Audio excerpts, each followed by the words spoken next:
But the one that stuck out in my mind is that he tried to paint it like he was doing them a favor by like going to them and having them build the computer. Sure, he paid for it, but really he could have gone to anyone. And he acts like some kind of god that, descended from heaven and picked a lowly mortal to create a great monolith through which his entertainment could flow. That was really why I got this PC from Chris, to pay him back for doing such a massive thing for me, a positive thing for me. I'm the kind of person, you do something for me, I want to help you back. I could have went and bought a retail level PC for $700 to $800, which is what I was initially thinking of doing. And quite honestly, the PC probably would have had most of the stuff in it that my PC has. $700 to $800? Are you delusional, Phil? I'm showing the screenshot again because the hardware alone would have cost you over $1,100. What plan are you living on? And have you forgotten, Phil, that when you buy a quote-unquote retail PC, it's already pre-built, guess what? They're going to upcharge you up the ass. It always had issues, half the RAM never worked. But the good news is the PC worked for everything I wanted to do. It was basically a lemon. It wasn't a lemon.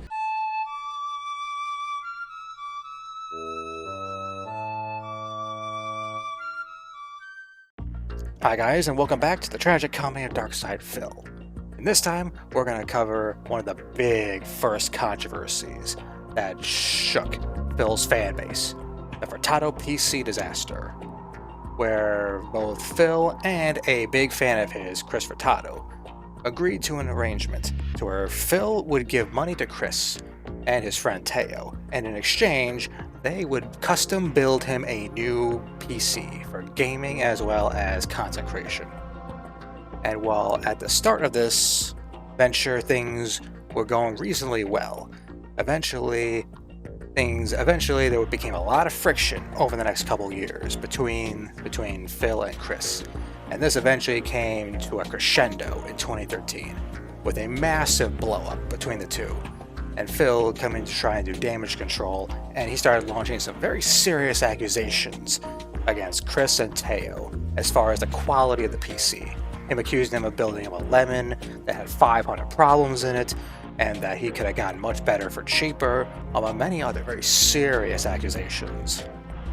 And then the two started going back and forth for a while, and we're going to cover, and today you're going to see the real truth about what really was going on with the PC, how good it was, what were the real strengths and weaknesses of it, and you're also going to learn about the long-term effects this had on Phil, both in terms of his reputation and his fan base, as well as how this would affect Phil from a tech and computer standpoint years after the massive blow-up. And to start off, we're gonna go with a clip of Phil from his video called Addressing the Negativity in September 2013. And we're gonna show his intro. Before we really get into it, we're gonna show Phil's intro into the video. Story about, I know I'm going long, I know this is gonna be a long video, so please, bear with me. The real talk story regarding what happened in 2011, regarding my gaming PC that's sitting right there, because there's been so much misconception, so much half-truth spoken about this, that I have to address it, because this is actually one of the pieces of misinformation that people are using as like a legitimate thing to have an anti-DSP campaign, and say that I hate my fans and I'm not grateful. So let's give you the real talk situation. Okay, with Phil's intro to the PC controversy out of the way, the rest of the video is going to be split up into three major parts. We're going to start by going through what led up to Chris and Phil agreeing to this arrangement to build a PC in exchange for Phil paying for the cost of parts. And then we're going to go into all the specs and all of the stuff that was inside the PC itself. All the hardware and software, as well as showing how much it would cost Phil if he wanted to build this himself at home. And then we're going to address all of the complaints that Phil had with the PC, and we're going to see which ones are valid and which ones are invalid. And then the final part, to wrap it up, we're going to go into some more lore about the Furtado PC down the road. Phil mentioning it, how it compared to the CyberPower PC, as well as some other areas where the Furtado PC is relevant. And we'll explain it as we get to it. Alright, with that being said, let's start with a few clips coming up to explain what led up to Phil and Furtado getting into business with the PC. So, Jay wanted to bring you in to tell the heartwarming story of your experience with Phil and building him a PC back in the day. Yeah, I mean, like, I don't know where you guys want me to start. Like, me and Phil have quite a bit of history. I tried to stay low from it.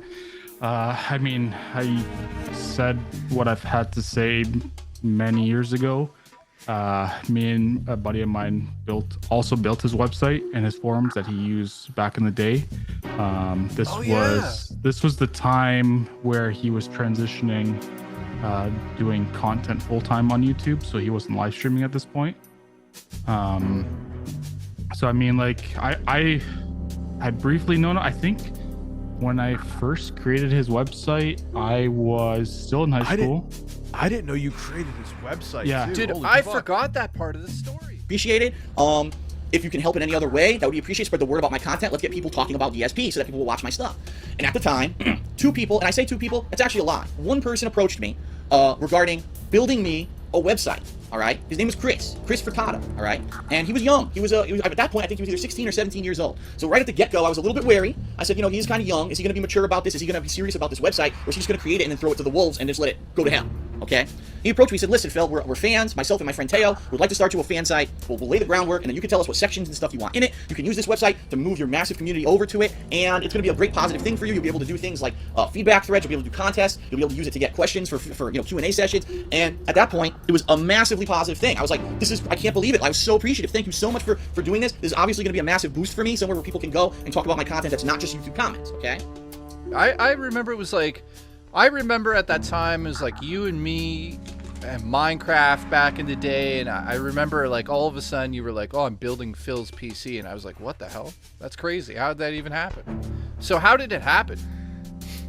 In 2011, I started making money. This was my full-time job doing this. And I said, well, my PC is now up to snuff regarding video editing or even playing games on PC. And there were some games in 2011 that I wanted to play that were PC exclusives, and also some games that I wanted to play the PC-only version. And so I had mentioned in a few of my vlog videos that I was looking to buy a gaming PC. Now, I never said I'm going to buy it at a certain date. I never said, please, someone build me a PC. Never. I said, I'm looking to buy a gaming PC. Chris approached me. Chris Furtado from the website approached me. I didn't approach him. He approached me. And he said, hey, Phil, so I watched your video. I heard you're looking for a gaming PC. I am currently enrolled in some program. I don't know if he was an intern or it was something to earn credits for his schoolwork. I have no idea. Keep in mind, he's in school. He's a kid. All right. I would like to build you a gaming PC. And the way that it would work is that we'll write out piece by piece what it is that you actually want in your PC. And I will purchase at my store discount, because I guess you had a discount for whatever this program was, all the items for the PC. I'll custom build the PC for you, and then I'll mail you the PC. And that was the agreement we had. Okay, now that we got the intro out of the way, let's go into the hardware. Let's see, figure out what exactly Chris put into this PC. Intel i7-950 processor running at 3.07 gigahertz. We're also going to show the An prices Asus here, so you know exactly how much it cost in 2011.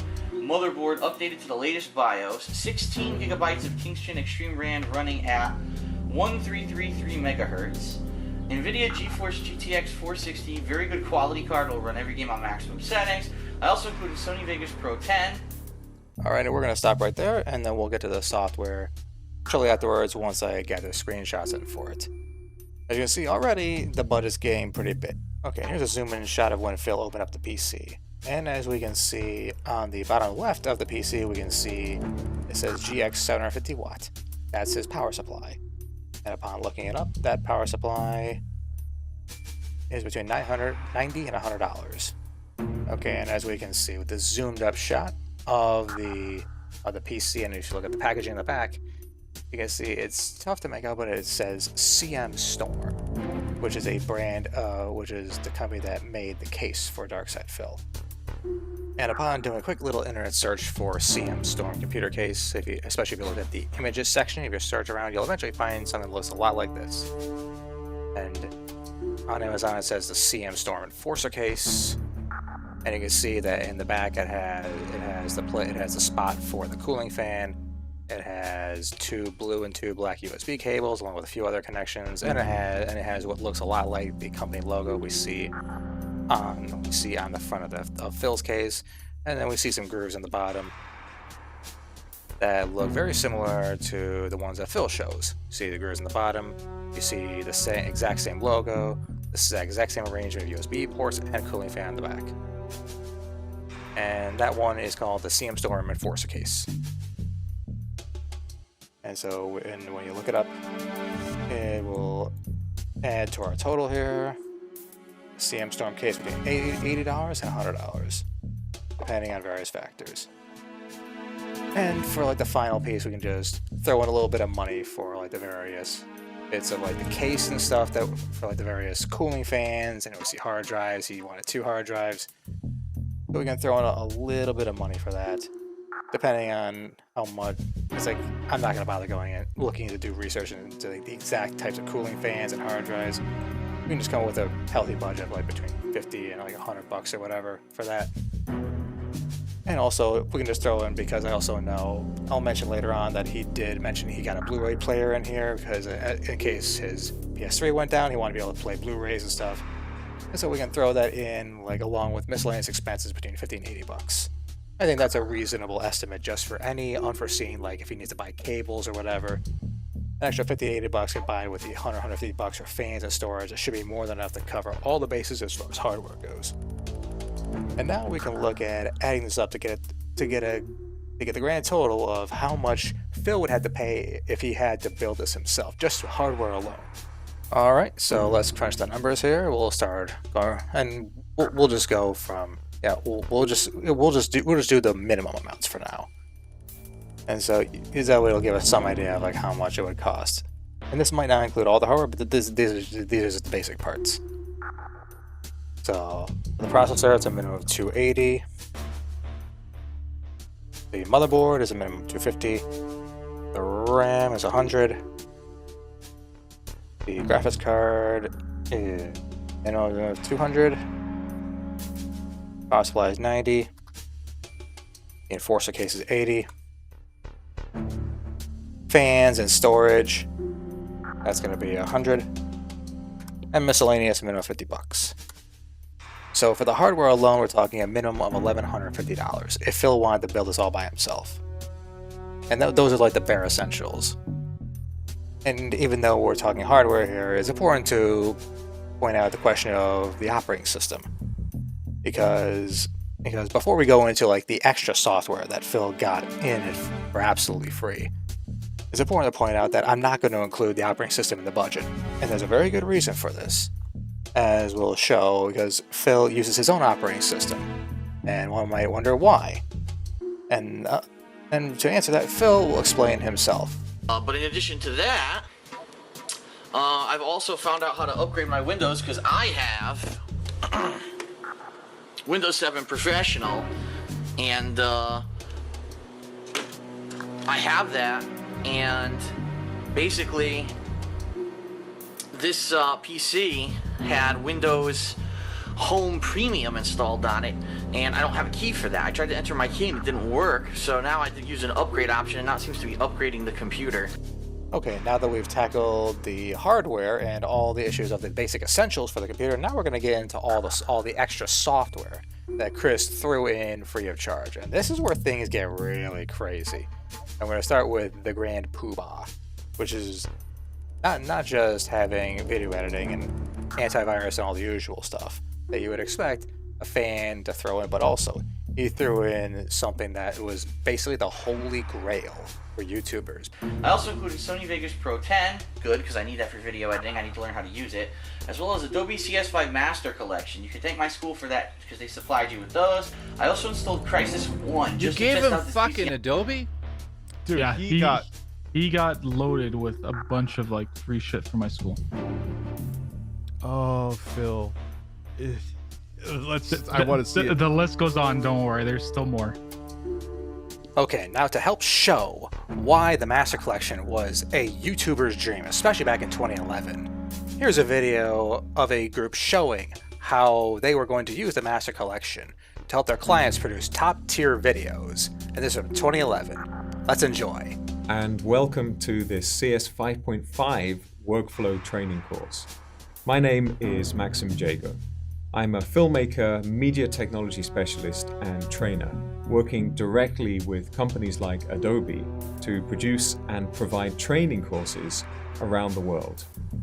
Production Premium is a comprehensive suite of creative tools that provide unique technologies to enable you to do your work with ease.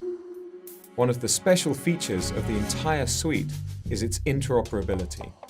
That means different applications like Premiere Pro, After Effects, Photoshop, and the newly integrated Audition all talk to each other. You can create a sequence in Premiere Pro, send all or parts of it to After Effects for color grading, effects, and animation, import assets from Photoshop, and keep your layer styles. Send your sound clips to Audition to clean up noise and create a mix, and it all stays connected. I'm very proud of this course. It encompasses all of the key components in Production Premium CS 5.5, including an update on what's new with the 5.5 release. Together, we will import assets, create and edit, and work on effects in Premiere Pro, create and work on assets in Photoshop, create an audio mix in Audition, design an animated special effects intro sequence with After Effects, tie it all together again in Premiere Pro, and then output to an interactive DVD with Encore, and to files with the Adobe Media Encoder. And it doesn't stop there. There's also software in the Master Collection that is specifically geared towards helping you streamline the process of uploading your videos to platforms such as YouTube. And as well as there's plenty of software in there to help you when it comes to managing and improving the quality of your website, which was absolutely crucial for Phil back in the day because he was very dependent in terms of keeping in touch with his audience for his website, thekingofhate.com. So whichever way you slice it, this was a content creator's dream, especially back in 2011. This was amazing for content creators. But now we're going to go into another little gift that Chris gave to Phil, and Phil did not reciprocate. Let's get into it. Oh, also one thing I wanted to throw in is I actually also paid the shipping costs for that computer to be shipped, and it was like $120. Did he reimburse you with those? No. Of course not. Oh, for fuck's sake. He didn't reimburse you with the No. shipping No, costs? he just took advantage of him. He just like, oh yeah, great, thanks, see ya. What a dickhead. What a dickhead. Yeah. Unbelievable. Now, if you remember earlier in the video, he not only got the Adobe Master Collection, but he also mentioned he got Sony Vegas Pro 10, which is a video editor. And here we're going to show not only that Phil got some free video games installed by Chris, but he also got the video editor Sony Vegas Pro 10 customized to best suit Phil's needs. I also installed Crysis 1 just to test out this PC on maximum settings. I've also installed a couple other games to test out this PC. You can choose to remove them or keep them for future walkthroughs. I've also installed you AVG 2011, courtesy of Tiger Direct, so you can enjoy that as well. I'm not sure what that is. I guess I'll That's just find out. antivirus software. Big announcement. Not much of a big deal. Oh God. We got you Amnesia: The Dark Descent. I know you're busy with other walkthroughs, especially this week being LA Noire and probably The Witcher, but a lot of your fans have asked for that game, so I decided to purchase it for you and install it on your computer. In Sony Vegas 10, I installed a preset render that I use to render my videos, which will render them in about... Okay, so we can see you got some free antivirus software, Amnesia: Dark Descent, Crysis, and 2 other games. So we can just say the approximate value of that would be like maybe like 150, 200 bucks. 50 to 100 megabytes for a 10-minute video with high quality, just like my videos. The pre-render is called Phil's Settings. I'll have to see if that works out or not. He even did settings. He doesn't say thank you. I'll also have to just see if that works out. Holy shit. And after this, Phil mentioned some other minor software it's not worth mentioning, so let's wrap it up. I hope you enjoyed this beast of a PC. It's been a pleasure working with you, Chris. And he says, I also included your copy of the receipts, which is good because I need that. Because this is my source of income, I'm going to claim this as a write-off on my taxes next year, so I need all the receipts for that. As well as all the CDs and books that you need. The last part shows good attention to detail by Chris because he added special adapter cables that are meant to best meet Phil's specific needs for his TV. There's also a cable in there that you should use, the mini HDMI to regular HDMI adapter. I hated that back when HDMI was first being plopped on graphics cards with the mini HDMI and... There's the mini HDMI to regular HDMI cable, which I'm going to need. Oh yeah, I'm gonna need that. No shit. To get this. I have no idea. I just want to answer this question because it's in the chat on my IT, and I just... Yeah. No. Touch me. So people are asking why I sent Phil a mini HDMI to HDMI. In the 460s, there were 2 DVIs and a mini HDMI, so I sent him a mini to HDMI so he can plug it to his TV. Oh yeah. Because yeah. at that time, he wasn't using a gaming monitor. He was using his, like, whatever, 50-inch TV. Yeah. Man, but that was, like I said, that weird time where they were just putting HDMI. Dude, you like dotted the I's and crossed the T's with him, and he was still a dick. I made it like idiot proof. But Phil is an idiot of another level, so it didn't make any difference really. Now, to be fair to Phil, we're going to show him thanking Chris and Teo at the end of his unboxing video. But yeah, I'm interested. I'm very excited to try this sucker out, and I'm very grateful that they did the work for me, because I would have never been able to figure this shit out. So, thank you, Chris and Teo. Thanks, everyone. And I will give you more updates as they are available. Alright, now if we crunch the numbers here, just to wrap up this section, all the positives of the PC, we know the hardware was going to be at least $1,150. The Adobe Master Collection was about $1,300. And if we throw in the 40 video games, the editor, Sony Vegas Pro 10 that was already customized and tailor-made for him, and the antivirus software, we're talking a bare minimum price of $200. It's probably way more than that, but let's just be conservative. And if we add it all up, that means that the absolute bare minimum cost it would take Phil to build it himself would be $2,650. Alright, and before we go on to Phil's complaints about the PC, I think this is a perfect time to go into one of the major events that marked the beginning of the end for Phil and Chris's friendship, as well as just any future business in general. And that was Phil going to direct capture. Because after mounting pressure from his viewers, and more importantly, after seeing a declining views and ad revenue from YouTube, in March of 2013, finally decided to pull the trigger to buy a capture card and set it up so that way he could record with the capture card and do live streaming. And to make a long story short, that live stream he did of trying to set up his capture card was an absolute disaster, especially for the PS3. And luckily for us, for our enjoyment, Evil AJ had captured some screenshots of this whole fiasco going on in 2013. And we're going to take a look at some of these right now. And you just see, the way Phil talks about Chris and the PC, it just makes it clear as to why Chris and Phil stopped being friends. Now, let's take a look at some of these. Alright, these are the first screenshots we have. And I'm just going to read the ones between Phil and Chris. All the other ones are pretty much irrelevant to it. And the one we have right now, first off, Phil starts by saying, "It's doing this because the PC was always a piece of shit. Chris and Teo built me a lemon." So, starting off already pretty strong. And now we're going to continue on here. Next one. "Chris, do you realize you told me this was easy, right? Guess what? It's not. Like I fucking told you. But you don't listen to me."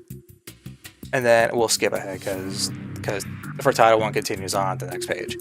And Chris says, "Well, it is easy. The PC is just shit." A little winky face. You can tell he's not really getting butthurt about Phil yelling because he kind of enjoys him. Because, him raging, it was part of the entertainment value there. And because the both of them are typing, across each other, we'll just continue from here. "Well, it is easy. PC is just shit." Winky face. It gives everyone problems, which was true because of the HDCP and there was tough workarounds. So Chris was correct on that one. And then Phil responds, "No, it's obviously fucking not. John and I had to move a bunch of shit today. We spent hundreds of dollars. I'm up at almost 7 a.m. Oh boy. "You owe me an apology, and I'm serious. I want to adopt this new crap, but you try to make it sound like I'm lazy." And Chris says, I don't. I just have." Yeah. He meant to say. He probably meant to say, "I just don't have experience with live streaming." That's what he meant to say. "But just admit it's not fucking easy. You're going to admit it right now before I go to fucking sleep." And Chris is laughing his ass off. He can't believe that Phil's having such a meltdown over just some technical difficulties. And he continues, It's not easy if you don't have experience. It's easy if you do." "Okay, so you just admit it's not easy for someone who doesn't know about it." Which is exactly what I've been fucking saying. I just spent over 2 hours with you guys, and the PC won't work for streaming. I blame people who claim streaming is easy, and that I'm lazy for not doing it, and or direct capture. Why does he have to add, like, this is another possible sign that Phil is on a spectrum and he possibly is autistic, is that he has to be overly precise and overly clarifying. Not only does he have to say streaming, he also says and or direct capture. As if people don't know exactly, as if people who've been watching the live stream for 2 hours have no idea what's going on, so he has to be super, super precise about it. Oh, that's awesome. And he continues on. Chelsea, Chris built my PC and put like 12 gigs of RAM in it. Well, actually wrong, it's like 16, but whatever. And only 8 gigs work. He dropped my PC and the door is cracked. Okay. Yeah. Do you think I'd let him remote control it now?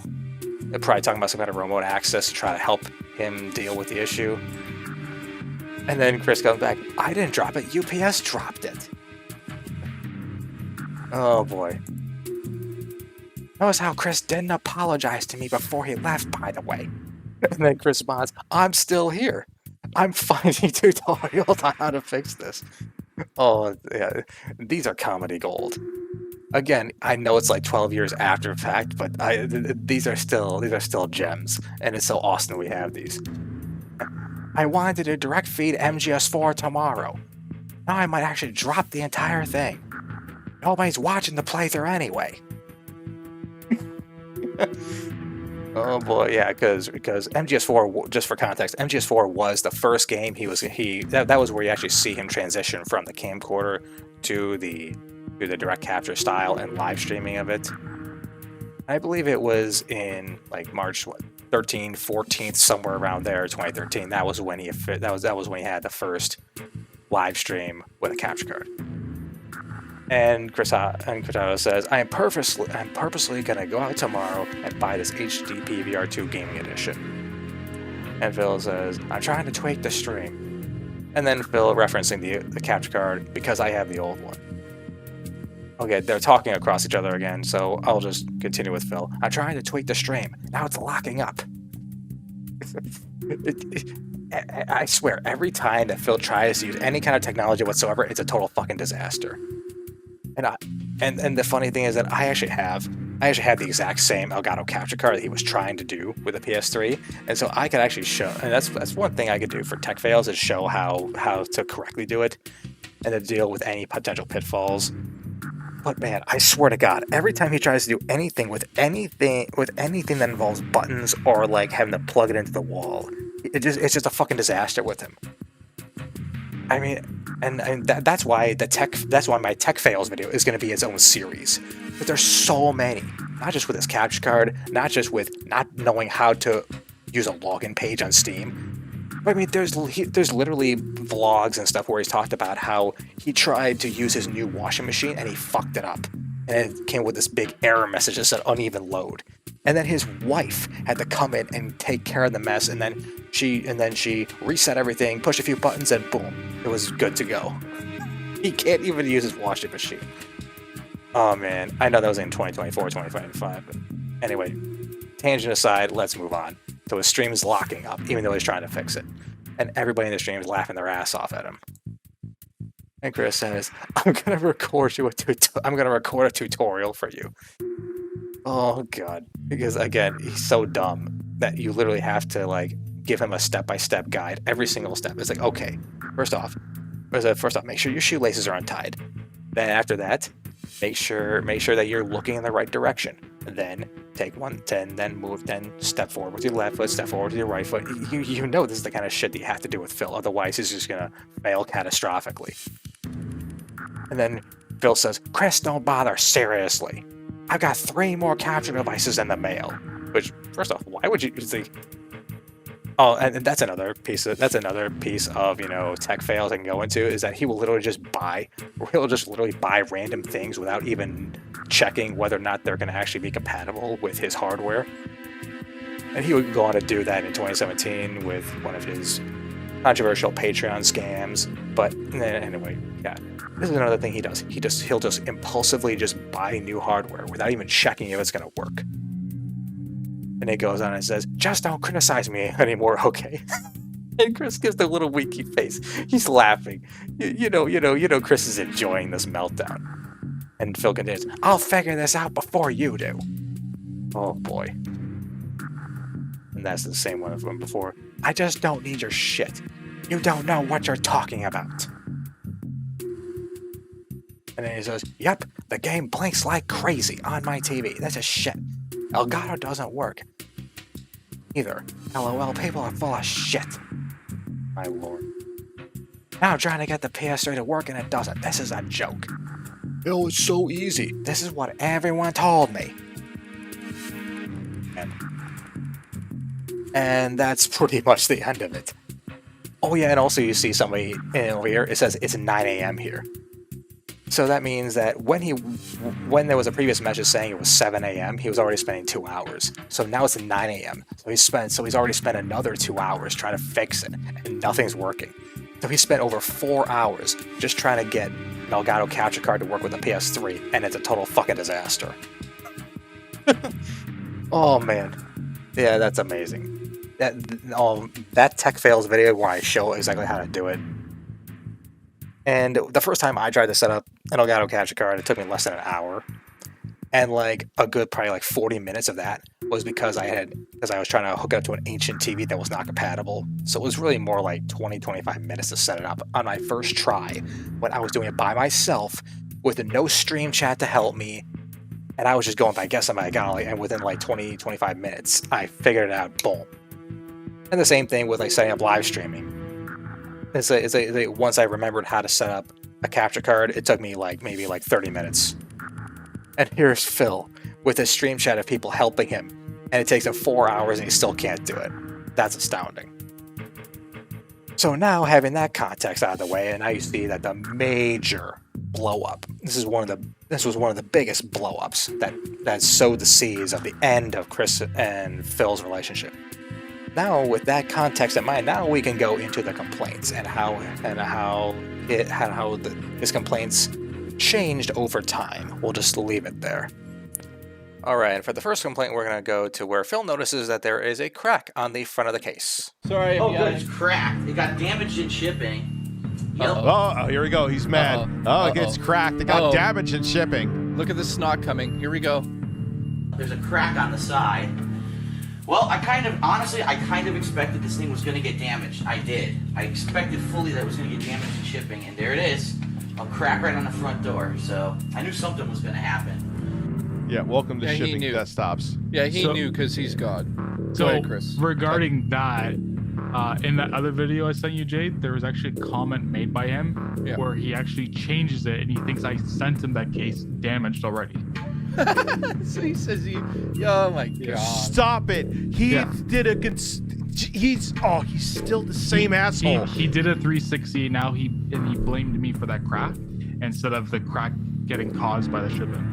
Yep, that's right. And here's proof that Phil changes his story in the Addressing Negativity video. Okay, so I finally get the PC and I open it up and I'm looking at it. It looked amazing. It had these lights and all these bells and whistles, had everything that I wanted. But I was looking at it and it has this door. I don't know if you guys know, but on a lot of PC cases, there's a door on the front. You open the door and inside you'll have your CD drive, your USB ports and stuff like that.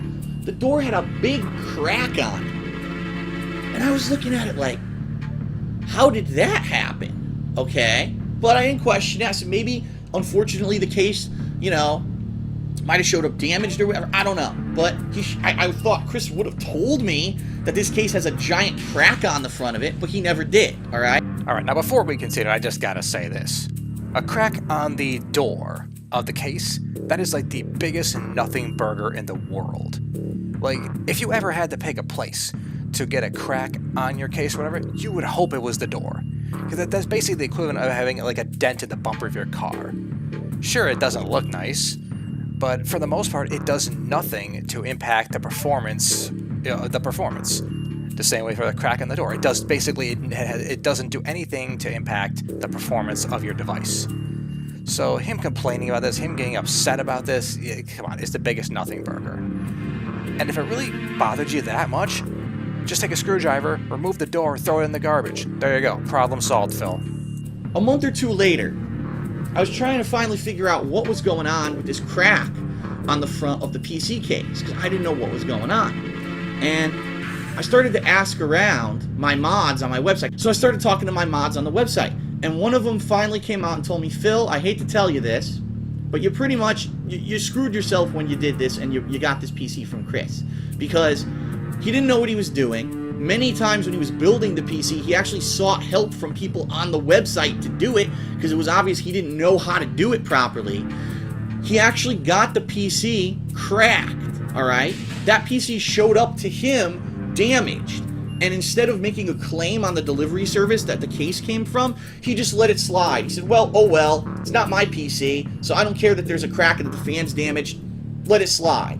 And so he knew there was damage to the PC when he built it for me. He didn't care. He just wanted to get the PC built and done back to me. Okay? Now that's a very serious accusation Phil just made. He's accusing Chris of knowing that the PC was cracked and then sending it anyway. So you would imagine Phil would have some pretty damn strong evidence to back up such a very serious claim. So when I heard this, I was appalled. Now keep in mind, I'm not making this up. There's people who work at the website who will tell you this. Alright? There's people who... people in the stream chat right now just said, I remember he had a ton of issues with configuring the thing. Alright? It's not a lie. It's blatant fact. Okay? That's your evidence, Phil? You saying that some guys on your website say that this is true, you're not going to, and you're not even giving us specific names of people on the website who corroborate this, or anything else. I mean, and then also, remember what he just said. Oh, some guys in the stream chat said something. Let's review exactly what he claims the stream chat said, because it's very important, and he says this is definitive proof. Well, people in the stream chat right now just said, I remember he had a ton of issues with configuring the thing. Okay, so according to him, people in the stream chat said that Chris had problems configuring the computer, which has absolutely nothing to do with a crack on the case. This has nothing to do with it whatsoever in any way, shape, or form. At best, you could say that Chris needed some help with software or hardware. That's it. And remember, this video, this live stream he did, was called Addressing the Negativity. This was his big chance. This was him going out of his way to try and debunk a lot of lies and slander, including this PC. So he went out of his way to do this, which meant that he should have came prepared with actual evidence, not just rumors and hearsay. Like if he actually really wanted to show that Chris did him dirty, he would have shown actual screenshots. He would have actually had people maybe have some of those moderators or people on the website that come in and talk and share their experiences, or to show screenshots of their own that from their memories and stuff in the past. But no, it's all just rumors and hearsay. Dude, I know this is old news, but that pisses me off. Oh yeah, Chris did it. He did it on purpose, and he bought a cheaper case and took the money. That's what he's gonna say, right? Fucking unreal. Okay, so we see right there, yeah, he changed the story, and he basically produces no real proof whatsoever. And the proof he claims he does, yeah, it's obviously pretty flint. Hold on a second, I'm getting a transmission here.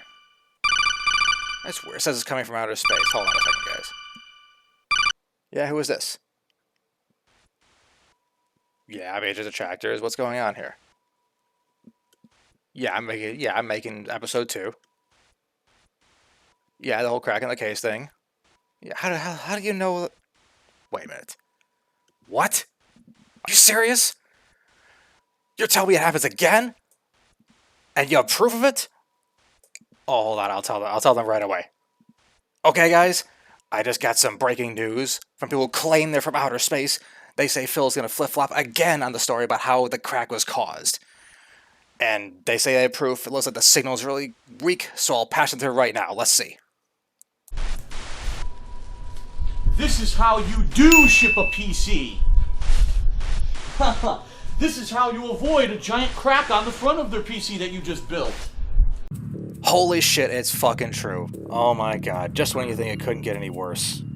Well, first off, special thank you to folks from outer space, whether you're aliens or whatever.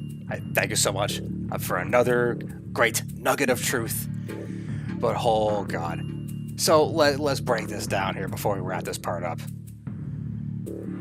Initially, Phil said it got damaged in shipping. Then in his quote-unquote addressing the negativity video, where he said he was going to clear up all the misconceptions, all the misinformation, he says Chris got the PC cracked, but he showed no evidence. He just brings rumors and hearsay. And then less than a year later, he says that the PC was damaged in shipping, but it was Chris's fault for not packaging it properly. Unfucking real. That, to me, is proof that Phil is lying through his teeth when he said Chris got the PC cracked. And he was only doing it just to slander and just do character assassination, because he didn't like Chris for calling him out on various things and for just not kissing his ass relentlessly. Alright, now we're going to move on to the next thing that Phil claims was wrong with his quote-unquote lemon PC.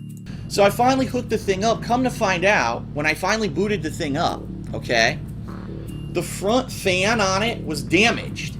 It never held in place properly, and so what I've had to do is I actually have a piece of plastic that I have to wedge into the side of the case to hold the fan in place so it doesn't go like this and make loud noises when I do my commentary. In fact, you probably, last year during 2012, it got real bad, and you might have heard some of weird noises. That's what it was. It was the fan from my PC making this really weird squeaking noise, okay? Okay, first off, before I address the issue of the fan, of the fan being quote-unquote damaged, is one thing I'll bring up later on is that initially Phil did not say the fan was damaged. He said it was loose. So it's interesting that he changed his language to make it sound more severe than it really was. But now, as far as the fan not fitting properly, there's several things that could have been wrong with it. It could have gotten shaken loose in shipping, which meant that most likely you just needed to tighten the screws a little bit more, and that probably would have done it. But worst case scenario, he could have just had to get the fan replaced, which maximum it would cost him $50. So okay, the fan was loose and was making some noise or whatever. For the most part, not issue. Worst case scenario, $50, and the problem is solved. Okay, so the next complaint Phil's going to bring up is involving RAM. In addition, I had paid for what I believe, and I could be wrong because I didn't get to pull the specs, but I paid for something like 12 gigabytes of RAM because I wanted this to be a beast. Okay, slight correction, it was actually 16 gigs, as we already saw in the breakdown of his specs. I wanted to really chug when it did video editing. And when I booted the PC up, I found that only 8 gigabytes of RAM worked, alright? So now I'm like, oh no, so what's going on? Did I buy a lemon? What's happening with this PC? Now, it is 100% true that he only had 8 gigs of RAM, as Phil shows in his PC testing day video. Here's my problem with memory right now. It's saying that I only have 8 gigs of RAM, and it says I have almost 6 gigs available.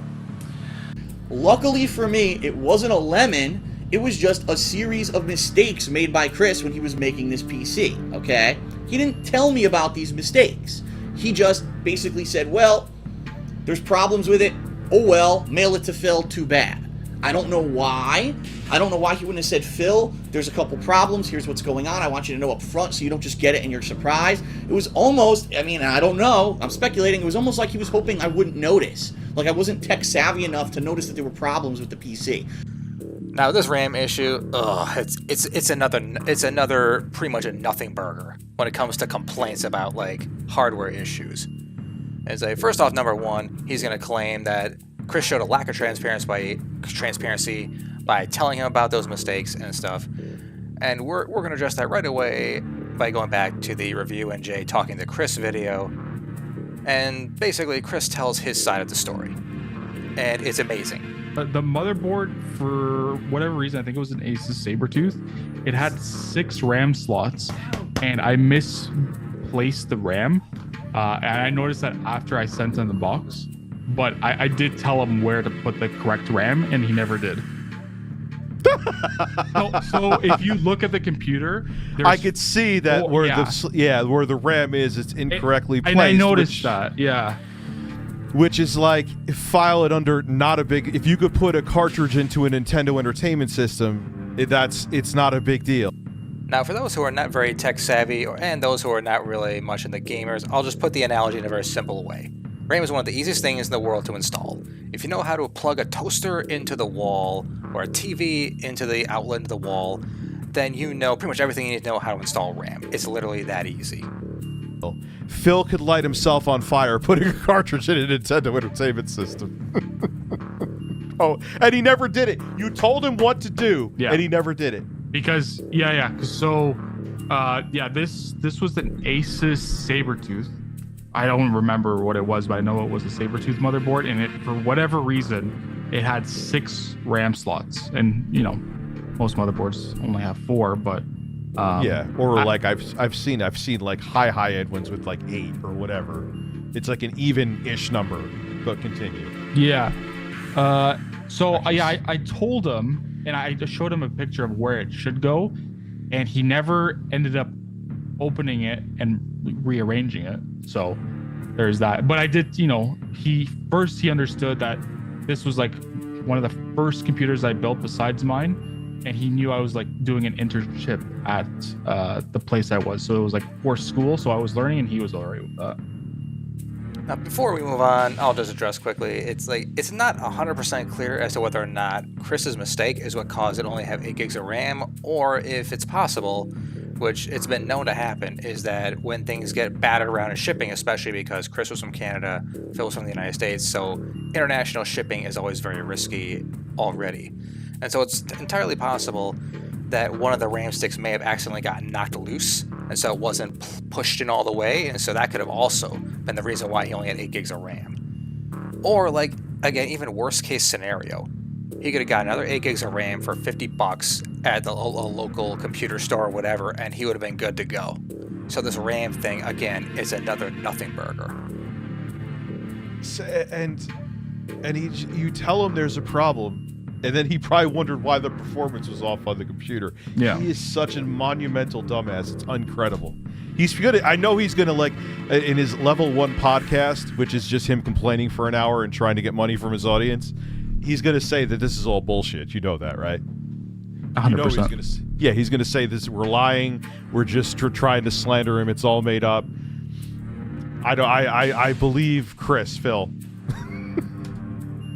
And by the way, even if you're not 100% convinced that you can trust me and that you can't trust Phil because I've exposed Phil's lies, even if you're not 100% sold on how that it's easy to install RAM, you don't have to take my word for it. You can listen to Phil himself talk about how easy it is to install RAM. And you can hear Prophet correctly roasting him for not using that knowledge of how easy it is to install RAM to fix the Furtado PC. I could just buy the RAM and install it. The RAM is easy as shit to install.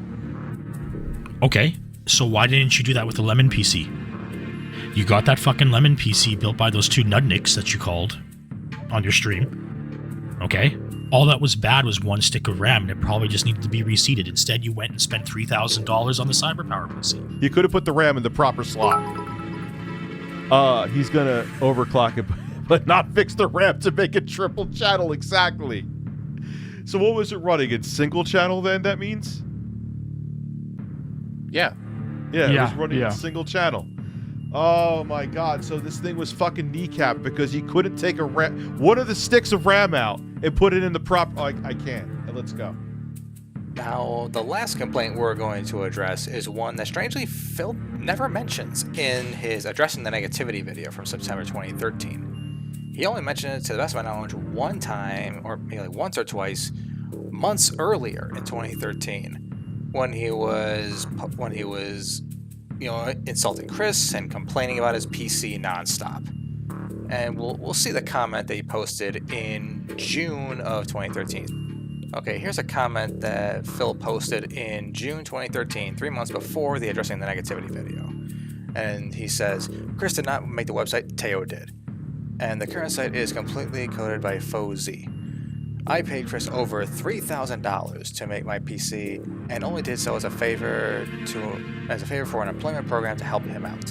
He delivered to me a machine with cracks, 2 dead USB ports, and blah blah blah. But the big thing is we're going to focus on is the 2 dead USB ports, because once again, even more so than the RAM or the issue of a cooling fan having problems, this USB port issue is, even back in 2011, this was an even bigger nothing burger than any RAM issues he may have had. All right, now let's assume just for the sake of argument that Phil is 100% telling the truth on this one, and he did have 2 dead USB ports. Well, even back in 2011, there were 2 cheap and relatively easy ways to fix a problem of not having enough USB ports. And they were, number 1, getting a USB hub, which is super popular to this day. And the second one was getting a USB PCIe Express card, which would allow you to get to maybe slightly more USB ports by inserting the card in one of your open PCI Express slots, which most computers do have plenty of extra ones, including the one Phil bought. And the kicker of all this is that either one of them would have set him back by even less, by only like $30. So that's a super cheap and easy solution to this problem, assuming it's even a problem at all. We just had to take Phil's word for it, because he doesn't show any documented proof. He doesn't show any testing on his streams or show any camera footage of him trying to plug something in and it doesn't work. No, we just have to assume Phil's telling the 100% truth.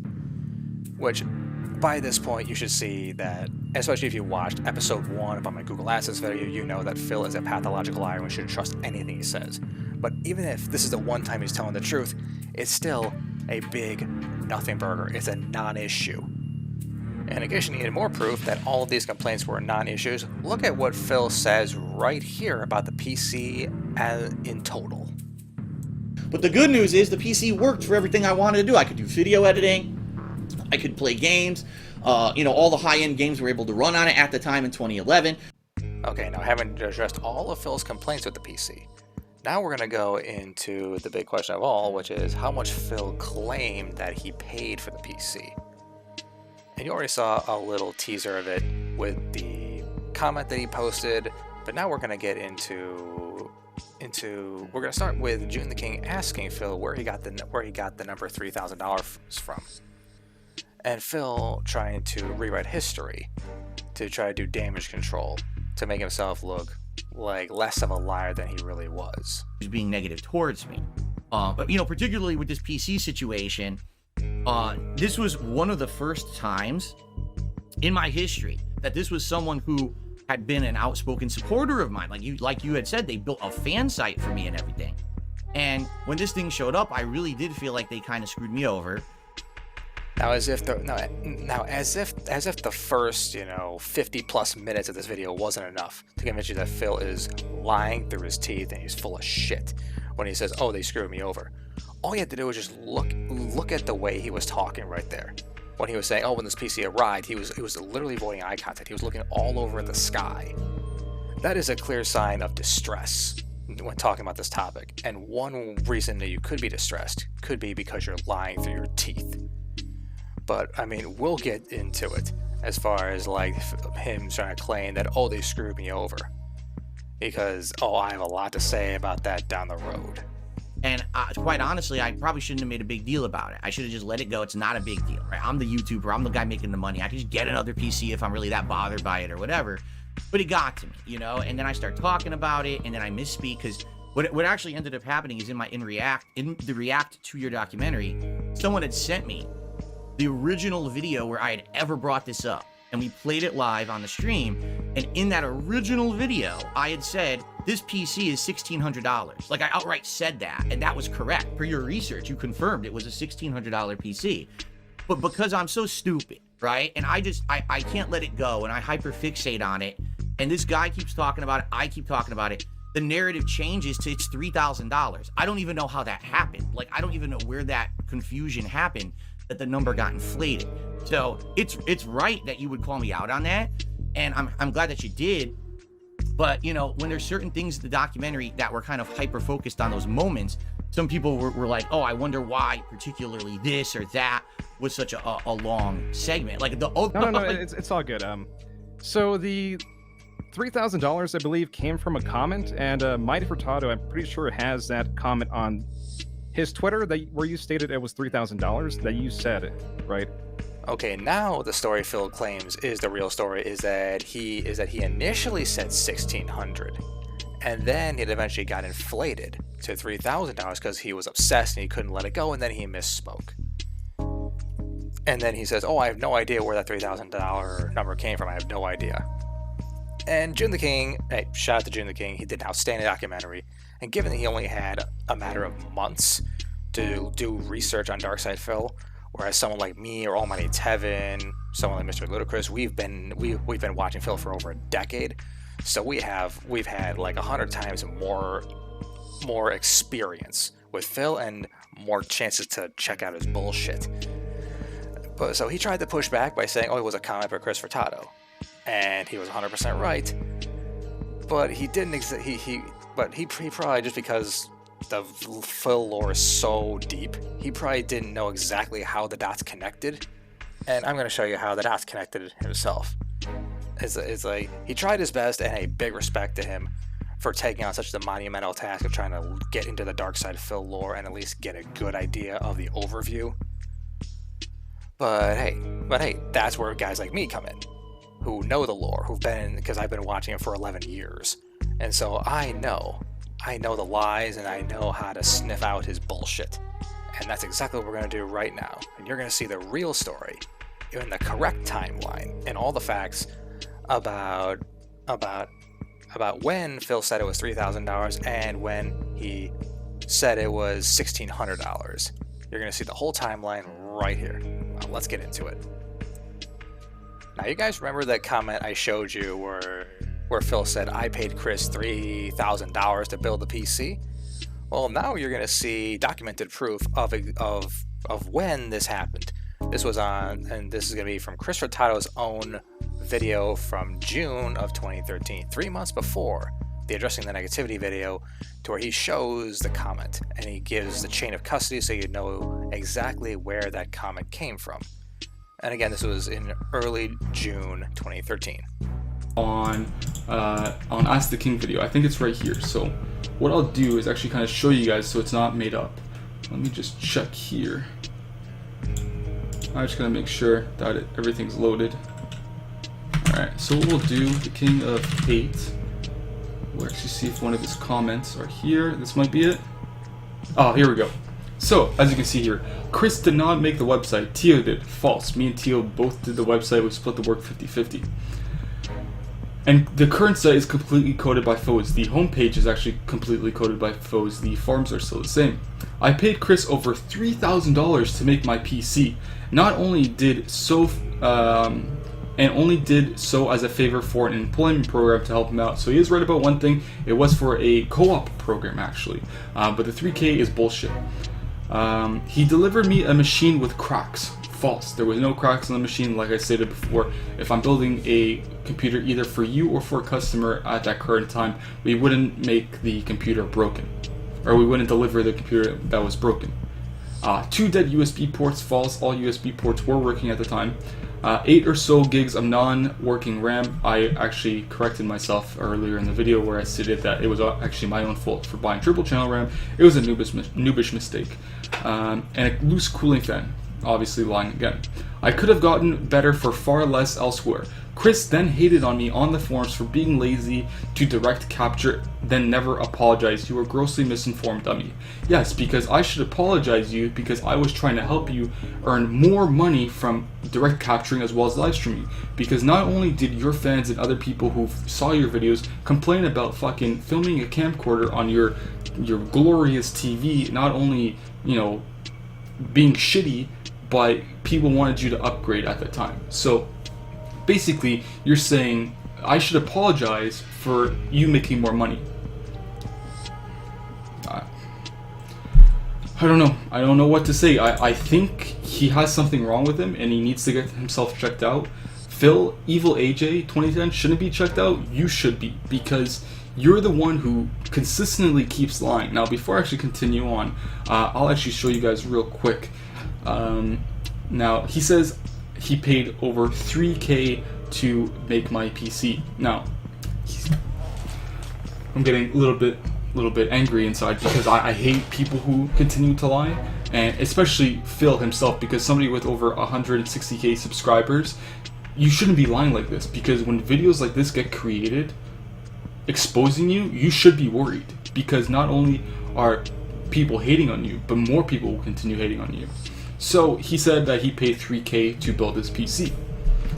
Now, let me actually fast forward onto the video and you will see the following pic was screen capped by Chris.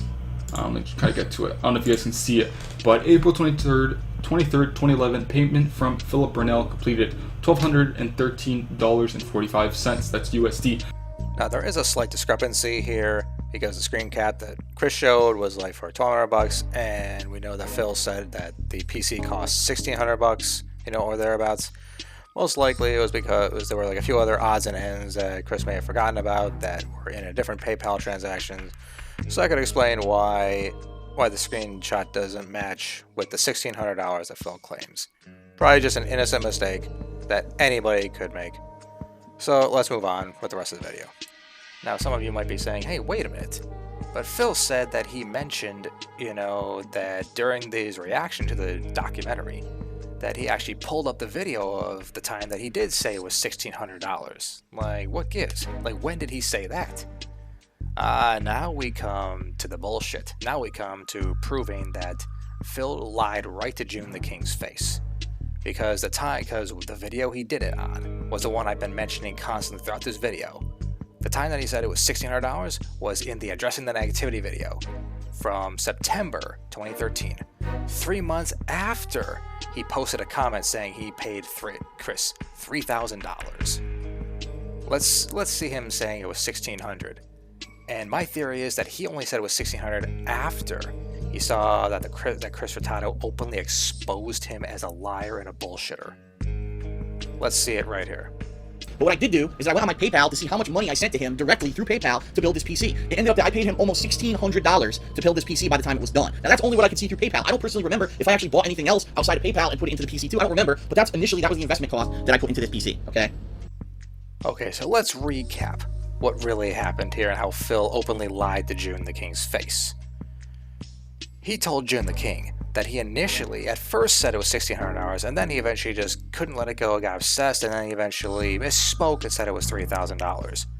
Well, we've shown documented proof that in June of 2013, he said it was $3,000, and then 3 months after he got exposed by Chris Furtado, then he came out and said, yeah, it was $1,600.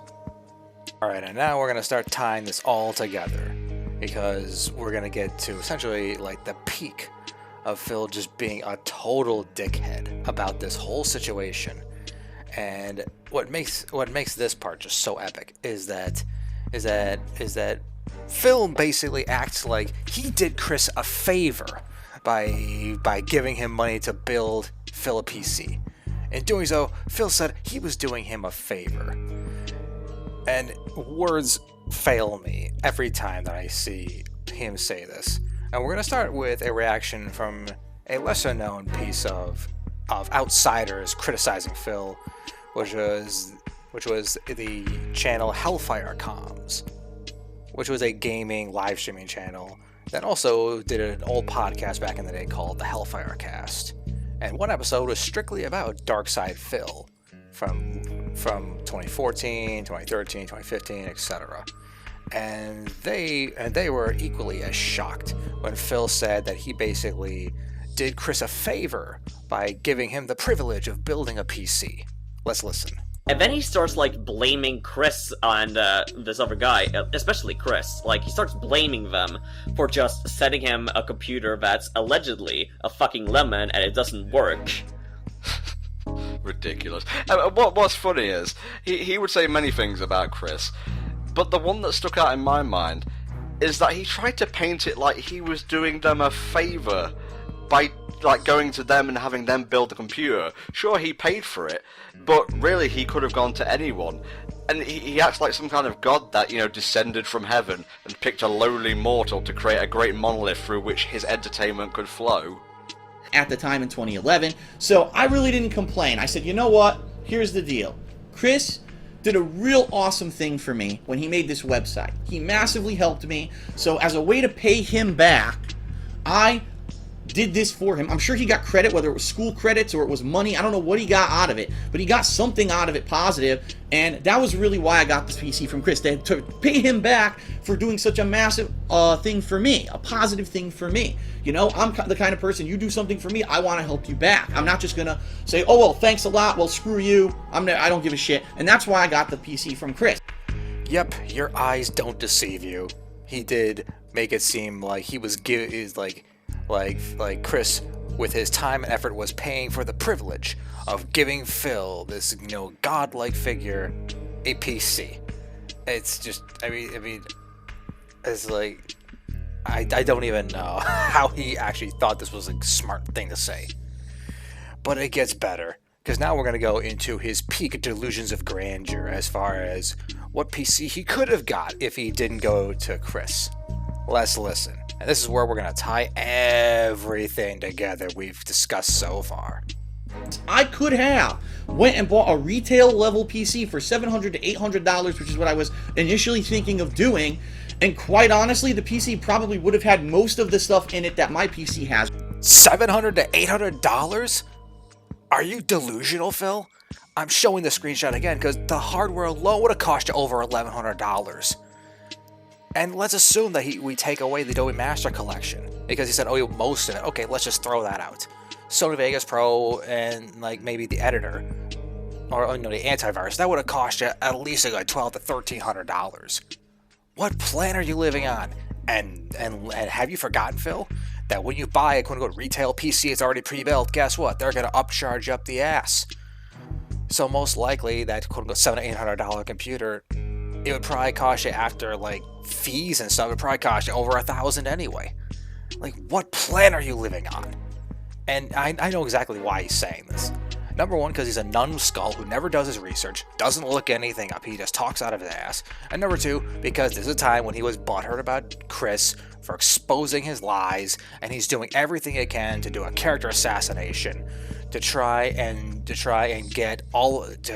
chase away his supporters. That's why he's doing this. And need I remind you, again, I'm going to play the clip, the first clip where I showed. I'm going to play the first clip where Phil says he's going to clear the air, just to show just how disgusting and vile all of his slander campaign has been so far. Story about, I know I'm going long, I know this is going to be a long video, so please, bear with me. The real talk story regarding what happened in 2011, regarding my gaming PC that's sitting right there, because there's been so much misconception, so much half-truth spoken about this, that I have to address it, because this is actually one of the pieces of misinformation that people are using as like a legitimate thing to have an anti-DSP campaign, and say that I hate my fans and I'm not grateful. So let's give you the real talk situation. Phil, based on all of my research and based on everything I've shown so far, the only person spreading misconceptions, half-truths, and all kinds of other misinformation is you.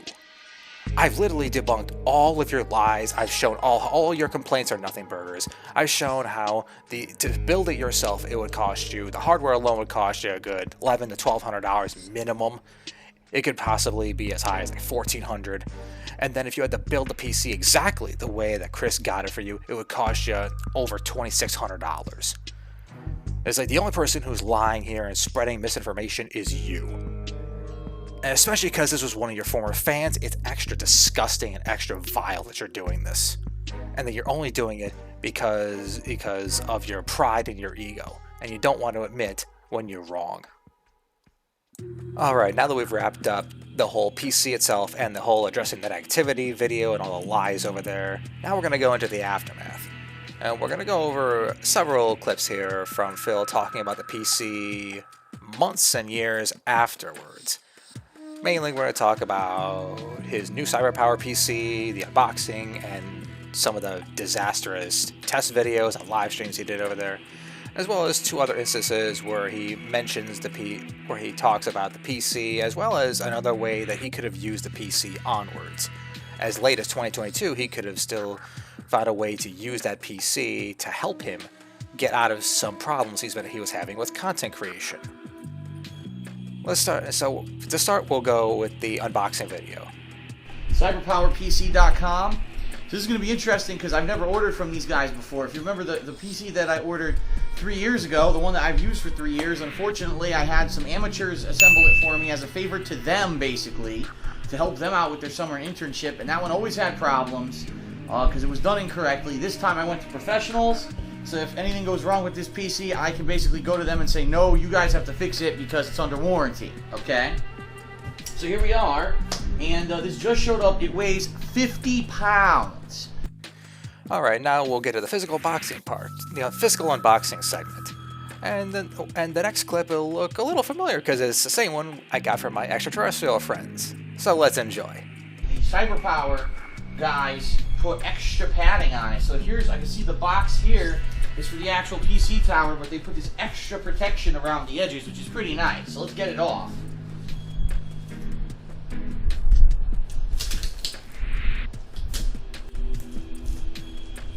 This is how you do ship a PC. This is how you avoid a giant crack on the front of their PC that you just built. Oh yeah, before we continue, I gotta give a big shout out to Be Awesome One. Big thank you for him for recording the much edited and much more simplified and trimmed down version of this video. Because the original unboxing video, it took 1,000 years for Phil to unbox it. And I'm also just chopping it up because right here we're going to see Phil, because we just saw Phil say, this is how you do ship a PC. And now we're going to see Phil eat his words. And it's going to be glorious. So Dan, let's take a look. By the way, the top is fucking loose. I don't know why this is loose. That's not right. Look. Why is the top loose?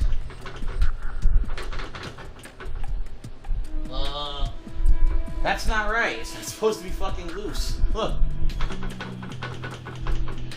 I don't know why it does that. Broken piece of plastic. Maybe that's why it's loose. I'm thinking that could be why. Alright, so... Alright, I'm going to close this back up and I'm going to show you all the connections and stuff on it, but I don't know about this top, man. Why is it doing that? Hold on a second.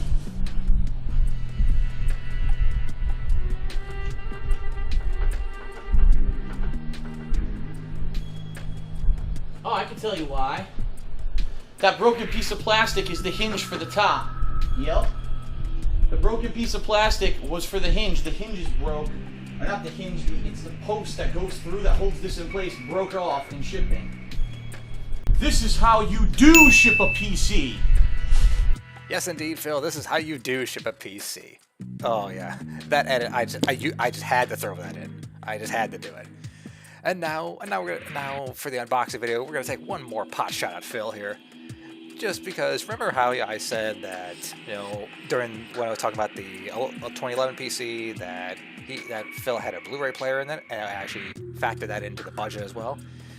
Well, one way we're going to take a pot shot at Phil here is because the disc player that he has for the CyberPower PC was objectively worse. And yeah, and I just cut in the unboxing video for the CyberPower PC, then I also spliced in the footage from the 2011 Furtado PC just to hammer home the point. Yeah, the black LG 24-speed DVD RW. So in the front we've got a Samsung Blu-ray drive. I don't think it's a Blu-ray burner, it's just a Blu-ray drive. I didn't want to burn Blu-rays anyway. I just wanted to have the ability to watch them on here as a backup to my PS3. Okay, with that cheap shot at Phil out of the way, let's move on to the disastrous testing day that he had trying to launch his CyberPower PC. And now what he tried to do was to play a video game Rage that he'd already played before, but he wanted to play it and not only have it live stream, but also record it and also play it all on his new CyberPower PC, all on one computer. And we can go into why this was a catastrophic failure on another day, probably on a Tech Fails video. But let's just say that things do not go very well, and the game turns into a total slideshow. Let's watch. Chambers compromised. Blah blah blah. Chamber Omega 5 online. Initiating emergency nanotrite activation. 3, 2, 1. Nanotrite sequencer online. Release cryogenic chamber seals. Internal arc temperature nominal. Oh, it's chopping up. The game is chopping up. There we go. Oh, I can't. Huh? The game is choppy. Dude, the game is choppy. The game looks choppy. It's the actual game. This is not my capture or streaming. The game is choppy. What the hell? The game's choppy as fuck on my new PC. Great. Look at the pop-in. Did you see the pop-in? Look at the pop-in. What the fuck? People are saying turn off VSync.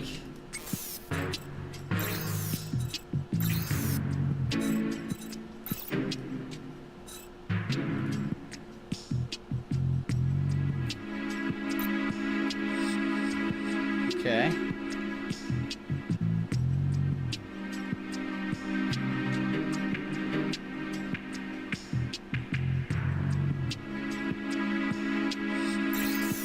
All right, before we continue on here, just as somebody who's had a history with like computer knowledge and stuff, even though it's pretty basic computer knowledge, it just I just have to say it. I just feel like I have no choice but to say it. Is that again, as somebody who at this time it was around July 2014. That's when he was doing this. That's when he had this disaster testing stream. He had been doing YouTube at this point for like over 4 years now. And he had probably a good 10 or maybe 15 years of experience of computers, of having issues with them and stuff. So the fact that he doesn't even know like the basic things to check when it looks like your computer is turning into a slideshow, which means that your computer is overwhelmed. And like the most basic thing to look at is just to check out, the task manager, which can tell you the basic information about CPU usage, your RAM usage, all of that stuff. And so that way you could at least get some idea of what's going on. And the fact that he goes on for minutes and minutes and minutes on it, and again, I'm showing you the very cut down version of what was really going on. He goes on for probably like a 10 or 20 minutes before he even thinks to look at Task Manager to see what's going on with the CPU, the RAM, etc. And I mean, it astounds me because that's like the first thing you check out. Like that's the first thing that like when you're learning about computers and stuff.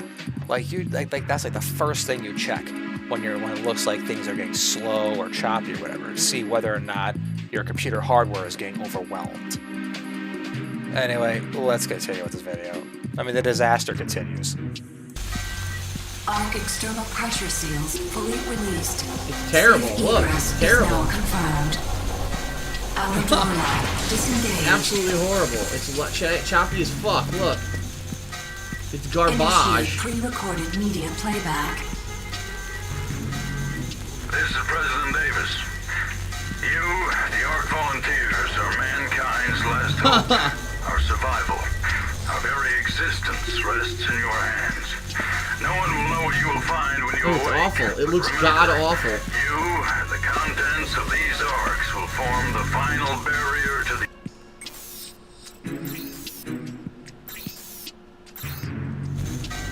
It's garbage. The game looks like garbage. This is a game that I played on good settings on my old PC. It looks like garbage on the new one. Now remember, this is what Phil just said right now.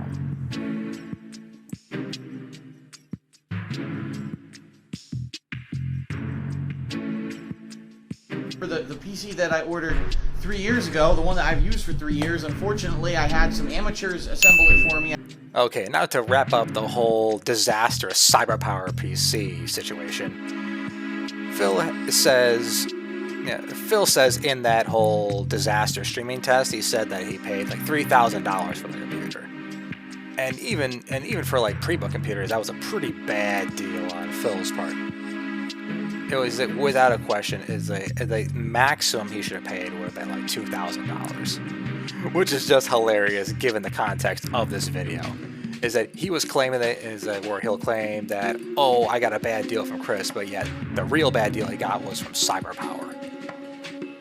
And and now with the CyberPower situation out of the way, now we're gonna move into 2022, where we're gonna start talking about more recent references to the Furtado PC. And we're gonna start with Phil's classic cleanup marathons, because in 2022, one of the gimmicks that Phil came up with to try to garner attention, try to get some enthusiasm, and try to get people to give him money, was to basically clean his closet and show random knickknacks.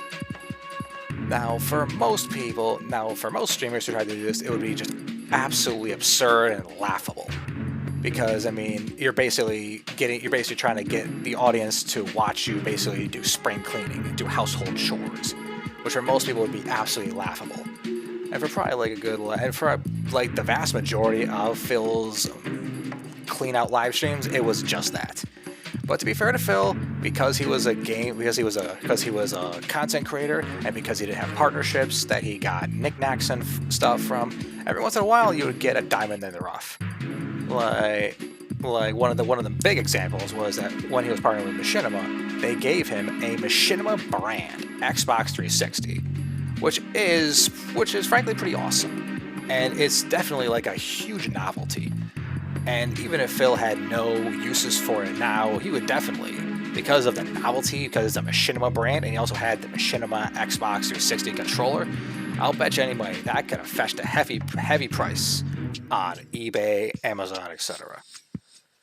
But the relevance that it has, that the closet cleanouts have to this marathon, is that he actually takes out the old PC he had in the closet, and then he talks about it for a while.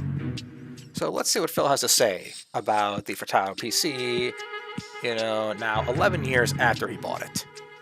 Oh, and I almost forgot to mention that Phil's going to spread some pretty egregious lies here. He's going to keep spreading more misinformation, and so I'm going to juxtapose that with his previous statements to expose his lies. So enjoy.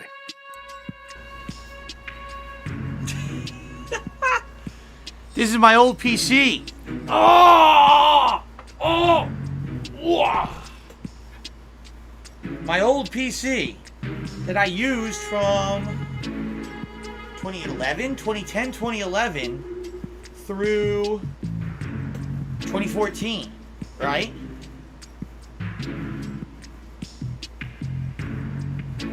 Oh, you're laughing at that? What's so funny about that? That's top of the line. Top of the line. My old PC, alright? And I used it, like I said, about 3 or 4 years maybe. It always had issues. Half the RAM never worked. But the good news is the PC worked for everything I wanted to do. I could do video editing. I could play games. All the high-end games were able to run on it at the time in 2011. It was basically a lemon. It wasn't a lemon. It was just a series of mistakes made by Chris when he was making this PC, okay? And so we see right here, even like 9 years after his addressing the negativity video, he still can't stop spewing bullshit and exaggerating the severity of his problems with the PC. He still can't do it.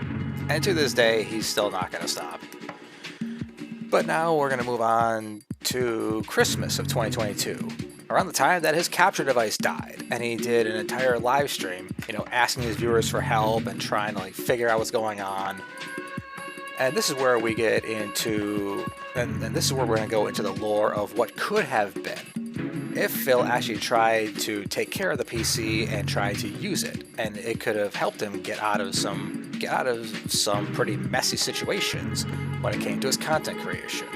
And so we're going to start with the segment of his capture device death stream where he talks about why he got his new cyber power PC. Then I moved out here in 2014 from Connecticut to Washington State. And when I did, sadly my PC just seemed like it wasn't really going to cut it anymore. I was having a lot of issues. The PC even was having issues turning on. That's not a good sign. If your PC will not turn on, you probably have some issues with the PC or the power supply or both, and you probably want to look into that. So why didn't you, Phil? Why didn't you look into this?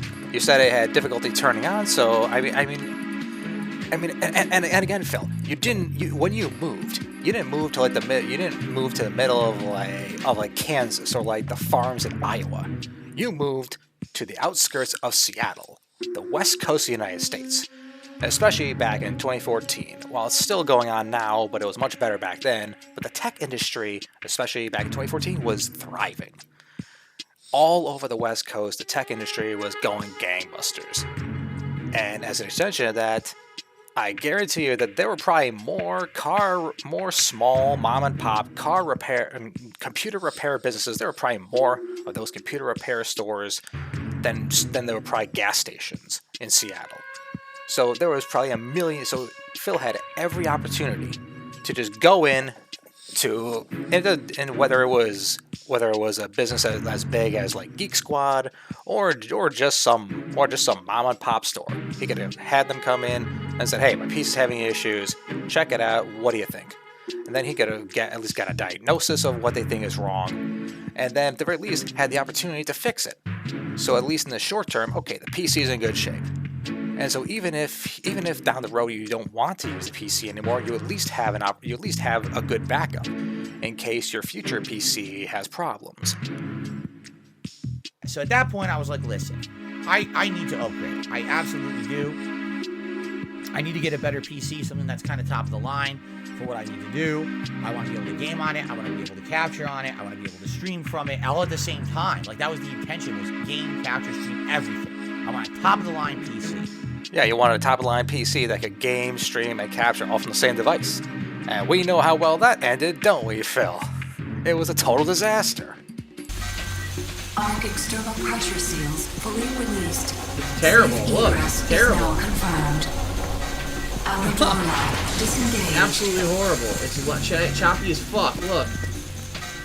Alright, now aside from the fact that during the PC testing disaster, just a little spoiler to those who are not aware of some of the tech fails lore around DarkSydePhil, is that he could have most likely streamed it pretty decently.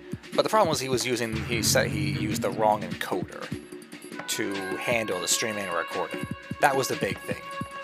But aside from that, one thing he could have done, and we're going into the alternate history, if Phil actually fixed whatever issues are and took care of the PC, is that he could have actually used the Furtado PC to game, and then just used the CyberPower PC to handle the live streaming and recording, and then he would have been in great shape. Because remember what Phil said, and that was the big point that I actually paused and put it in plain text for you, is that according to Phil, during his disaster stream, that the game Rage that he was playing that was choppy was running smooth as silk at good settings on the Furtado PC. In case you forgot, I'll show it right here. It's garbage. The game looks like garbage. This is a game that I played on good settings on my old PC. It looks like garbage on the new one. And I know I've already mentioned this before, but I'm just going to reiterate, I'm just going to bring it up again just to hammer home the point of just how easy it would be to fix all the components, which I've already mentioned, all the complaints he had in the addressing the negativity video, as well as in the comment about the USB ports. I already addressed that for like $100-$150 he could easily have fixed all of those things, even if they were problems. And then also, like, again, the power supply. Even if he had to get a brand new power supply, again, I showed that was maximum $100. And like hard drives, again, like another maybe like maximum $50 if he really needed those. And again, if he fixed any of those potential issues, and if he got the Furtado PC running again, then he could have easily used that to either do the PC games, or if it was capable, he could have just used a Furtado PC to handle, streaming and OBS, and then you could have used the new CyberPower PC with its awesome GTX 780 Ti graphics card to play the latest and greatest PC games. And again, such missed opportunities. And that's another thing I know I've mentioned before, but I mean, Phil is like the king of missed opportunities. He has been given so many chances to make improvements, or to try to make sure he stays ahead of the game, in order to make things better and easier for himself, and he just constantly throws it out the window for one reason or another. But with that part of the Christmas 2022 video taken care of, now we're going to go into the next part. And this one is going to be another way in which taking care of the Furtado PC could have helped him when it came to solving a problem that really, really worried him. And this was the question of whether or not it's a good idea to upgrade his CyberPower PC to Windows 10. Let's watch the clip. Super chat saying, I upgraded Windows 7 to 10. Upgrading from Windows 8 shouldn't be an issue. You can upgrade without the flash drive. Well, again, let me reiterate. Alright, again, upgrading to Windows 10 is not necessarily out of the question. I want to say that. This is not, I refuse to do it. Okay? That's not me saying I refuse to do it. What it's me saying is, I don't want to do it unless I have to do it because it's too much of a liability that I will destroy this PC. Or I will basically make it a ton of issues here where half my shit won't work. What if this microphone doesn't work? This audio box thing, I don't know what it's called, the Scarlett, doesn't work. What if my graphics card stops working? What if any of the components in there that I don't even know what the fuck is in there, an old hard drive or whatever that's already having issues, what if that stops working? What if any of the things that I have plugged in right now to the PC just stops working? Now, how do I fix it? I'm already on Windows 10. I'm not reverting back, so you know what I mean? I gotta figure this out. Now, here we go. Here comes the can of worms. That's exactly what it is. It's like opening Pandora's box. Now this whole what if situation by Phil is stupid for a number of reasons. First off, it's like for the most part, it's like Microsoft and other big operating system companies like Apple. They painstakingly go through many precautions and many checks to make sure that compatibility is about as broad as humanly possible with the new operating system. And so they go out of their way to make sure that the transition is as easy as possible for consumers. Especially nowadays, because they definitely don't want to have another Windows Millennium disaster on their hands. Because they know that kind of damage, especially in a market as competitive as it is now, that can ruin the reputation, that can chase away legions of customers overnight. So that's number one. And number two, the easiest thing in the world to do is you can literally just look up whatever it is. Whether it's, say, Phil could look up his camera, look up his microphone, look up his Scarlett device. He could look up any device that he's currently using and check the system requirements. And they can tell you whether or not that device is compatible with Windows 10. So this whole, what if this doesn't work, is total nonsense. And especially by 2022, information it's just a mouse click away. So Phil is just being a lazy bastard when he says, "Oh, what if this doesn't work?" No. It's not a matter of what if. It's simply a matter of, does it work, yes or no? And you can easily find that answer. But now this is where we come into the Furtado PC. Because this is another third option that exposes that Phil's argument could be complete nonsense. No, it is complete nonsense. Because if he took care of that PC that was on Windows 7 and all that stuff, even if he wasn't using it anymore, guess what? He could try to install Windows 10 on the Furtado PC. And then he could plug in everything, all the devices, the microphone, the camera, and everything, and then he could see what works and what doesn't. And since most likely by 2022, Phil wouldn't even be using the Furtado PC anymore, he's got nothing to lose. And he most likely still had it in his closet or whatever. So yeah, it's like, why not? Worst case scenario, you brick a PC you're not using, so who gives a shit? Oh, jeez. And again, most likely, 99% of the stuff he has 100% of the stuff he has would be compatible with Windows 10. It's a full stop. But nevertheless, again, he could have used it for that's another way that if he kept the Furtado PC at least functional, he could upgrade it to Windows 10, at the very least took it for a test drive, and seeing what works and what doesn't work, and seeing whether or not he likes Windows 10 more than Windows 8.1. That's a perfect laboratory for experimentation. That's a perfect way to test and see what you like and what you don't like about Windows 10. But Phil, being Phil, just refuses to do it. And it wasn't until he got a shit ton of money from collaborating with the casino in 2024 that he finally got new hardware and finally got a new operating system. Oh boy. Yeah. Phil will never cease to amaze all of us, not just me, but everybody who watches him, when it comes to his stubbornness, his arrogance, and just his obscene laziness. It's to the point to where sometimes it's not even funny how bad his laziness is. But luckily for us, this is one of those times that it's absolutely hilarious. Alright, and the one final clip that we're going to show just before we wrap up this video is we're going to show Phil talking to Juna King once again, just like I showed around the beginning of it's just like I showed you many moons ago of Phil telling Juna King, I felt like they screwed me over. And we're going to show everything that we're going to use everything I've shown you to explain why Phil is completely full of shit here, and just how much of a spoiled brat he was acting like. And we'll do this just before we wrap up this video, because it's already been an hour and a half long, way more than I ever expected this video to go. But, you know, once you start looking into this kind of stuff, you just can't stop. Anyway, let's get into Phil bullshitting, lying to June the King's face. He's being negative towards me. But, you know, particularly with this PC situation, this was one of the first times in my history that this was someone who had been an outspoken supporter of mine. Like you had said, they built a fan site for me and everything. And when this thing showed up, I really did feel like they kind of screwed me over. Oh, really, Phil? You feel they screwed you over? Okay, let's see whether or not they screwed you over. Let's look at how much money you paid them, and let's see how much you got for your money. It ended up that I paid him almost $1,600. Okay, so Chris got $1,600 to build this PC. Now, how much would it cost again for Phil to build it himself, as opposed to $1,600? Oh yeah, that's right. It would cost him $1,200 for hardware, $1,300 for the Master Collection, $200 plus for extra essentials. That means to build it himself, it would cost him over $2,600, as opposed to the $1,600 that he paid to Chris Furtado. Oh yeah, he really screwed you over there, Phil. Yeah, that was just a Bernie Madoff level scam right there, man. And on top of getting a massive discount on how much it would cost him, Phil also got free shipping.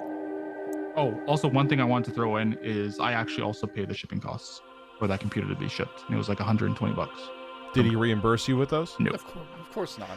Oh, for fuck's sake. He didn't reimburse you with the shipping costs? No, he just took advantage of him. He just said, oh yeah, great, thanks. See ya. What a dickhead. What a dickhead. Yeah. Unbelievable. And Phil also got the settings for his video editor tailor-made to best meet his needs. 50 to 100 megabytes for a 10-minute video with high quality, just like my videos. The pre-render is called Phil's Settings. I'll have to see if that works out or not. He even did settings. He doesn't say thank you. I'll also have to just see if that works out. Holy shit. And Phil also got all the adapter cables he would need to hook up his computer to his TV. No muss, no fuss. I have no idea. I just want to answer this question because it's in the chat on my screen. I just touch me. So people are asking why I sent Phil a mini HDMI to HDMI. In the 460s, there were 2 DVIs and a mini HDMI, so I sent him a mini to HDMI so he can plug it to his TV.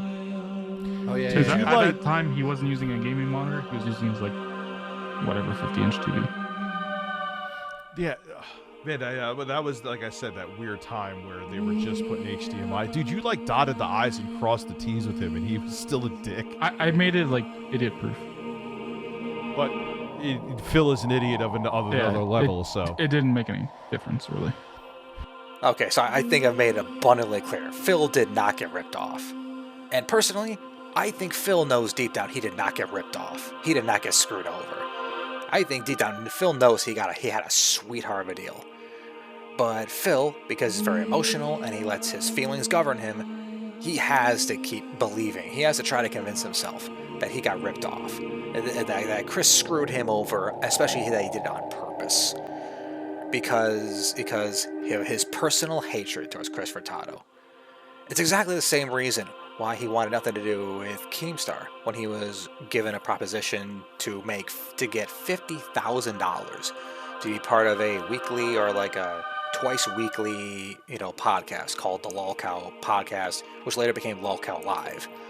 It's because of his personal hatred, his personal feelings. He can't set them aside, even if it's for his own benefit. I mean, it's astounding. And of course, his laziness and his arrogance also just feed into this, what has become like an endless cycle of him trying to build, of him, stumbling across opportunities to build bridges, and then Phil, because he's Phil, he burns those bridges, and then as soon as the business relationship ends, then he treats them. Then you're basically his worst enemy until the end of time. We've seen that with not just Chris Furtado. We've seen it with Evil AJ. We've seen it with Almighty Tevin. Well, okay, not so much Almighty Tevin because he never really was in business with Phil, but you get the point. We've seen it with John and Howard. How he now said how once they had a falling out, then Phil basically says he never wants to talk to them ever again. We saw this with Leanna, how after his girlfriend Leanna, who after they broke up, he started not so subtle jabs at her, basically throwing her under the bus and basically saying that it was her fault the relationship didn't go well. He even blamed her. He even blamed Leanna for him masturbating on May 1st, 2016, and him forgetting the cameras on. He said that it was Leanna's fault that the incident of May 1st happened. I shit you not, that he literally said that. And we can go on and on and on about how it's always somebody else's fault, and he will always hate them until the end of time. And that's why Phil is where he is right now. Because he can't stop burning bridges and constantly being selfish. And he also he never learned to take the L. He'll only take an L, he'll only fess up to wrongdoing when he feels he has no other choice. When he feels like it's either take the L or face total oblivion. It's like, that's the kind of person that DarkSydePhil is, and that's who he's going to continue to be for the rest of his life. Unless there's a cataclysmic event that shakes him to his core, he's going to keep acting like this. And we are all going to sit here and continue to enjoy it. Well, I think that's a great place to stop the video. Now that we're over an hour and a half into this thing, and into all of this nonsense. So, with that being said, shout out to the podcast. I hope you liked and enjoyed that video. And if you really want to end it, and if you're craving more content like this, like my channel and subscribe. And yeah, check out my channel because there's a lot more there, and there's a lot more to come.